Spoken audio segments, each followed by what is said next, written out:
किनार आज मछली तो मार कर अब कुछ हो जाए। हाथ ना मसाला बाल्टी के पीसल बानी कब सदी हो कब सदी। अरे तू भोतर को तो नो भातार के फोसोवरू डुबा भइयो ओ पर हे रारो हम जैसे सोचले भाई सपना सोचले भाई कि हेते हेते लामे लामे गोले गोले जैसन मर्जी ओसन फंस जास तोर माई के इसे तो खिंचाऊ दिया रे बहुत सॉरी केने गइल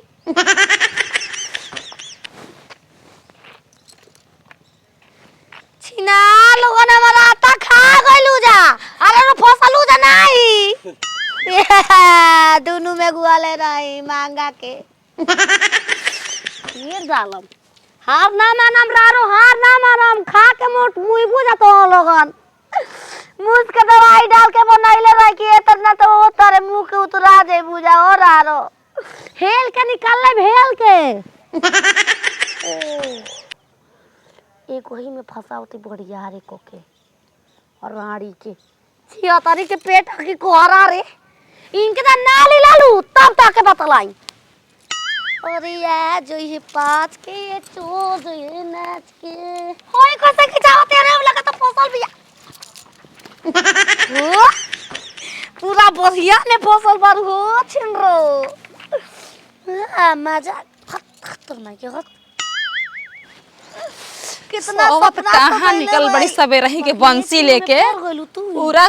ताले ताल पोखरा जो तनी रानी दम दागल बे जब से घर में तब से बिलबाट लगा के रख दलस खाली चटक मटक खाए के एकरा में मारब न ओ हे मुखिया जी के पोखरावा में रानी क्या करतिया फिर खा के निकल गल रारो माय हमार तू खा ले तारू फसे घरे में नहीं अरे पगले ये जे का करतनी हाय देखो ना अरे बाप रे बाप निकाल दे ना से बंसी में फसल ये का ओ हे जे मोले पुरनते आई बिना आदम फंस गइला तो खा के निकल जाती है चल घर चल कैसे चलते यहां बेउरी मारो मुखिया जी का पोखरा यार के देखबू तो ना मार पतिले ओ यहां तक काट दिया टॉक देलू हम मछरी के तू मुखिया जी देख ले तो लंघिया बनहारी करे मारो एमा से एगो हम एक ल खाई अरे रानी कोनो देखस जाके मुखिया जी ने कहियो दिया ना त मछरिया ने फेंक देता लगो ना बार-बार ए रार होटर में आनी मार के रख कुछ हो जी मछरी ए भगवान मार हम देखते बनी देखो चाहे कुछ करो डर में नहीं थी हां निकल गई जालू तो होगी ई बताओ क्यों देखल ना हो ओइली हत तालाब में तू मरबू जब मोने बा तोरो खाए के त हमहू खोइबे ना करना घरवा डाल गुड़ के बता के सब बताओ के दई बता क्या चाहिए तोरा काहे के बता क्या हो रारो भतारो तू आगुलो हमर के आग लगावे दे हला ना हे भगवान हमारा में घर जे हो रारो अरे तोरा में पर चाहे हमारा में दुन जनी घर में न जाई सैया सैया मारे ला गड़हिया में गरैया मछरी सैया मारे ला गड़हिया में गरैया मछरी कोइला की दे दी देखो पीस के मसाला हो लुंगी पहिर के उ भोरे भोरे जाला हो नहीं ना लाऊ नाही उ खाला हो लुंगी पहिर के उ भोरे भोरे जाला हो मटकाई के कमर पतरी सैया मारेला आहा हा हा सैया माई तू बुझा तो फोटो बोल भी है ओए मैं गेमबो खुश में एही तोरा में रे पगली ओए देख निकाल दूसर बात तोरा में का अरे कोर रंग के मछली मुखिया जी में डोले बन रे पगली निकाल दे हमरो तू निकाल दे दोनों दे निकाल रारो देखा हिस्सा मत लगाई हो चार गो हम हल्ला मत कर एगो दुगो हम चार गो मार देनी तू एगो मार बारू इसे तो गीठ बना गइल बारे में लपेटा गइल बिया धर निकाल तनी ओइ हो दादा रारो तो पहले अपने फेरा में बारू देख हाला जन कर तोर जितना मन करी उतना खा कटा जा जीभे कटा जी खींच देखिए हाथ में घाव मत लग रे क्यों देखो तो देखे ना बारू रारो जाते छोड़ दे तू अब मातुर बस्सी से मगाई हमार बस्सी रे सही रहते ना अरे झुरा गोल वाले से रे हम डाल देनी हो तू अपन जल्दी को मारो सस नहीं निकाल दे तू टेंशन मत ले गिना तो 40 गो 42 तीन गो परियार बड़े बड़े से तीन गो तीनों जहाज फरमाई मोर बीने बजावत रह जीबू क्यों रे तो क्लास से निकला रे हां तो नहीं करती हां गिसावती रे ओ मजा दे दे ओ ना रुबो ताला निकला गो तो एक से बोलता हां उरबो तोर माए नहीं एक गाड़ी पोखरा हो हां मुखिया जी के हो गुड्डू मुखिया के हे का पापा के हटे एकर पापा के पापा के हिरे दादा तोर के ए सबसे पहले मुखिया जी तो धरा कैसे धरा जा छटके के नाच को हिरे सब तो सब तू अगर ना तो केहू मारी मन ना रही खाइब तने भगुस ना भगुस काहे खातिर भागे के ना। नहीं ताजे मुखिया जी ना तो सोच का करी हन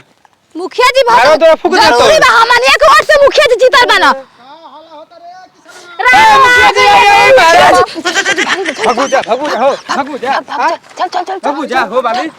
है देखी नेउर के है नेउरा बोहिया है गोला कौरा ही कैसे भाई हमारा पोखरा मछली मारे करे हैं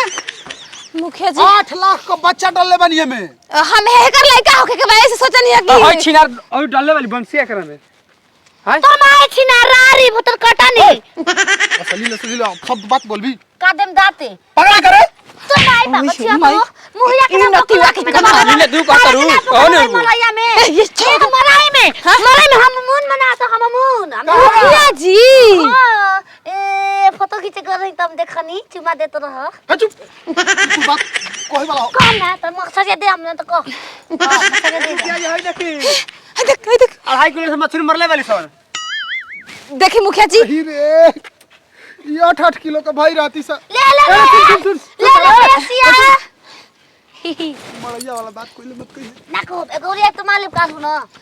जय रणवा के मार लियो रोज मारब 30 में दिन 40 दिन मड़ई वाला बात मत कही के न सुना कब छिनार मड़ाई में लेके हनीमून मनात रह दुगो बच्चा बड़ा में छोड़ दे रहा तू नीक बाबा अरे महाराज सुने हाय दा इनके छोड़ा नहीं खरीदता। गांव में जाके कहिया सब पूरा ए मुखिया हमगा गांव में ही मत कहिए कि हम मुखिया जी को पोखरा मछली मरनी है मैं आके मार ले पूरा गांव जानता कि मुखिया जी में 8 लाख का बच्चा डालले में ना हमने का मंगाओ हमर भूखलिए मंगाओ मड़ैया वाला बात मत कही ये मुखिया जी पूरा रो गोली डंडा खेलत रहन बेचारी से टिक टिक टिक टिक ये कराओ मुखिया जी हमें आप कोनो पूरा गांव से ना डरनी ठीक है डरा तरी ऐसन बात है बा मुखिया जी डराई हां चल भाग चल भाग ओ ऐसन बात जानतिया जब कोई लिखे जानो ए मार हमा से बेसी के जानता जी हम कहनी कि मछली खेत खेबे ना करनी कल जाल डलवाओ आ एक आध कुंटल निकलवाओ जानले हाँ। आ पार्टी मनी फार्म हाउस पर हां लेकिन ये बात कोई तो पहुंचे के ना चाहिए कि पगली हमारा पोखरा में से मछली मरलो से ठीक ठीक बा हौ देख बोझा देखो कितना बड़ा बड़ा बांध तरी ना ए अरे मना कर यार बनी लेवे का फेरा में एकदम हम से कहा तो नहीं खेता पहले निकलो तो मैं गड़बड़ाती हूँ